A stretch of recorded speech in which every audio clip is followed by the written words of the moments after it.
Hello guys, today I wanted to make a video getting started with Docker. Now, I know I'm kind of jumping all over the place here, but I'm kind of, starting out dipping my toes in other, different subjects. Uh, all of them focused on the technological perspective. I've made a couple of juke videos too, I guess.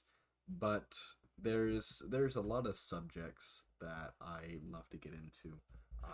I'm actively learning myself every day, building with them, using them, developing applications with them. And Docker is one of those things that at the beginning, I didn't really initially understand a lot of it. It seemed very complex originally to me. I had a hard time kind of memorizing the commands, understanding how to use it, and kind of just, I guess, the layout of it. And then as things started to grow and the container image I was actually shown, container, it then exploded into this thing where now I'm managing, my own Docker swarm. I hate Kubernetes. That is like a 3-hour rant in itself. But I use Docker Swarm. I've got traffic going, TRAEFK, the reverse proxy. Um, I've got GitLab set up and stuff. I've got like all the websites you used to see. I'm currently migrating everything over to a new server, but all the websites and stuff you used to see, some of you out there who have seen it, that was all hosted on Docker. I host all my own systems. I basically build everything from the ground up, and I really just hate using a lot of the cloud providers that try and make things so simple for all the wrong reasons. So, like when it comes to development, in my eyes, start from the ground up, do it right, and don't take the easy route trying to use something like AWS or Google Cloud, who, yes, will do all the container images for you, but when they go down or when they get breached or whatever it may be, well, now you're a little screwed. So we'll jump right in here, and first off, what I'm going to do is we're actually going to start up one of our earlier Linux Mint clients. You may recognize this client originally from a extensions video we made with FreePBX. Why'd you start up there? This can really be done on any Linux system for that matter. I believe even BSD supports this if you really want to go that far. But I prefer my Debian distributions, so Linux Mint and Ubuntu were kind of my favorites. And then, as some of you may know, I daily drive Parrot OS every day. Mostly every day. I'm on Windows more for support for work. But we'll get started here and I'll show you. And here we are in our Linux Mint environment. We're going to see if we can expand this a little. There we go. So in order to get started, first off, you're going to want a Linux server up. And for this demonstration, as I explained, we'll be using a Debian-based distribution called Linux Mint. This can be done on Ubuntu. It can just be straight up on Debian itself. It can be done on Linux Mint. It can be done on anything you really want it to do. I mean, even here, I have my own little situation here. This is on Windows. I'm using WS2 and Docker together, essentially to host these containers. So we'll go ahead and we'll open a new terminal. And first off, we'll want root access. So I don't suggest doing this in production environments, but for demonstration purposes, we will be doing this.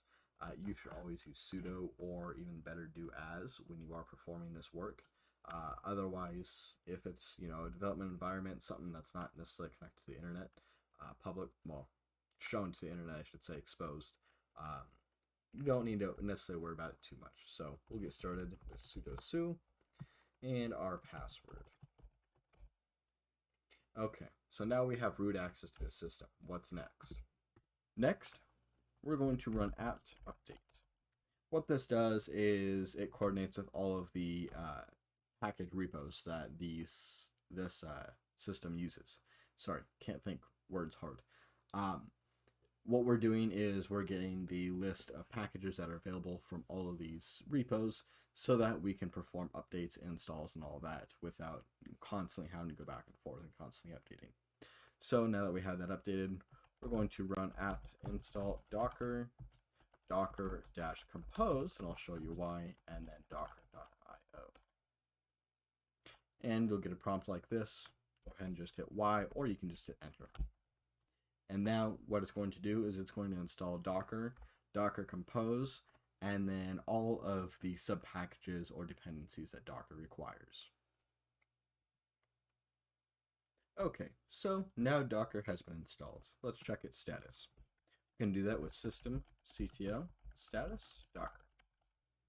And as you can see here, Docker is currently running, which means we can now start deploying applications to Docker. Now by itself, if we do, I believe it is docker container ls. Yep, there's no currently running containers. So we're gonna have to go find one. We'll get started and we'll head on down to hub.docker.com, which is basically like a software repo for Docker. You don't have to run images from this repository. You can run them from third parties. You can download container images and run them locally, but usually you will be grabbing your images from hub.docker.com.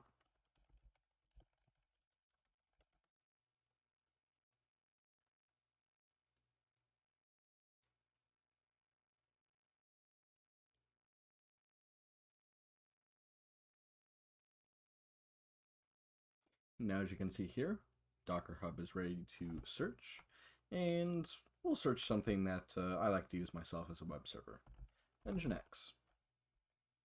We'll click on that. Close that out. We scroll down here. NGINX is a very common web server. It's also used as reverse proxy.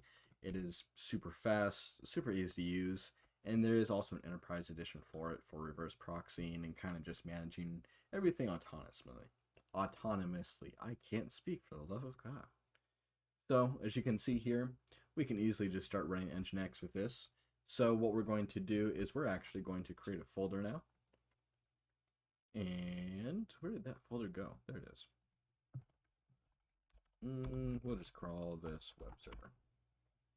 Once we open that directory, go ahead and create a new document, index.html,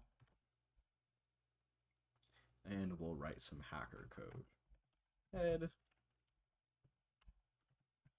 title, woo, and title, body, h1, welcome to hell, close h1, just for fun, put a little space in between it, paragraph, this is not the web server you are looking for, and close paragraph, finally, close body, and save. And just like that, now we can see it. Should look like this when we go to that web server.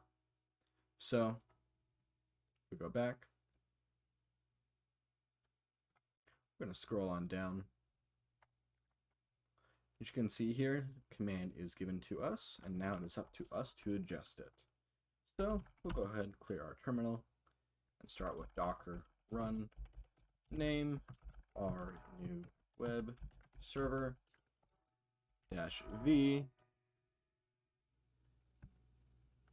home yeehaw. It's a nope client desktop. There should be only one directory, and we will link that same directory to user share NGINX HTML and make it read only. Detach the container here and pull the NGINX image. So now what Docker is going to do is it's going to pull that NGINX image. And once this loads here, once it downloads and gets set up, you'll see that the same directory that is in our desktop here will actually show up in a different directory here in NGINX. And essentially what you're doing is kind of similar to mounting. Basically, you are providing a link from this folder to your container. So like for example here, your web server can start serving images, content, whatever it may be, to users from this directory. Now there is one other thing we did miss, and that is exposing our external port, or basically letting it be usable to the rest of the world.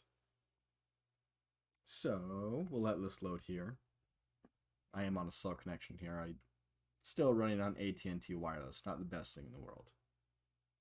So now we want to check whether or not our container is up and running. So what we're going to do is docker container ls.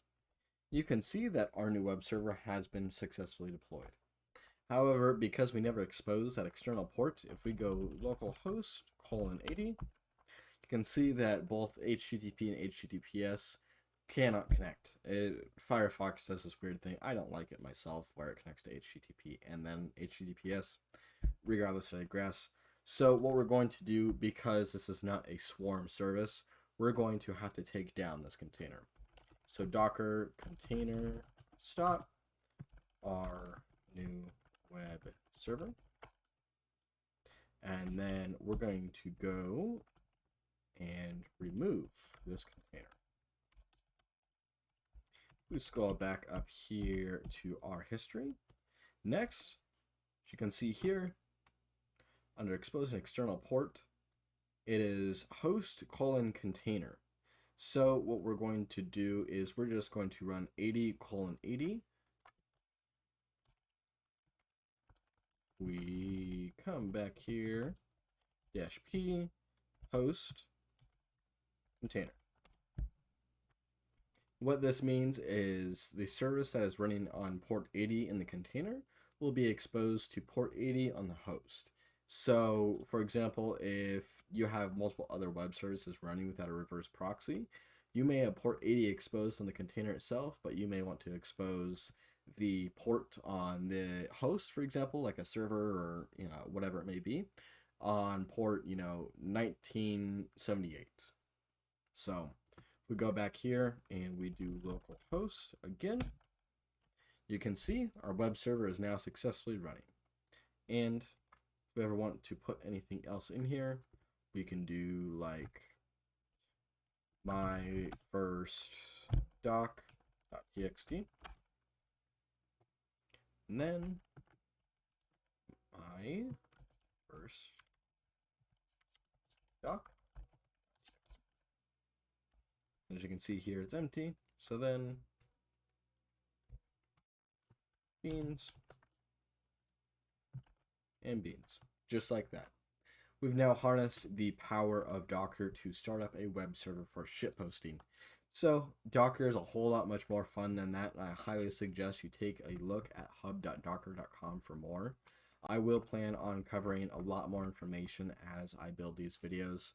I plan on covering stuff like using traffic, using an NGINX automatic discovery container. There's all sorts of so much fun and autonomy you could actually be using with Docker Hub. I highly suggest checking it out, and for more videos, make sure to subscribe. Leave a comment down below if you want to see more videos or see certain types of videos, and I'll be sure to make that happen. So, thanks for watching, leave a like, and have a good night.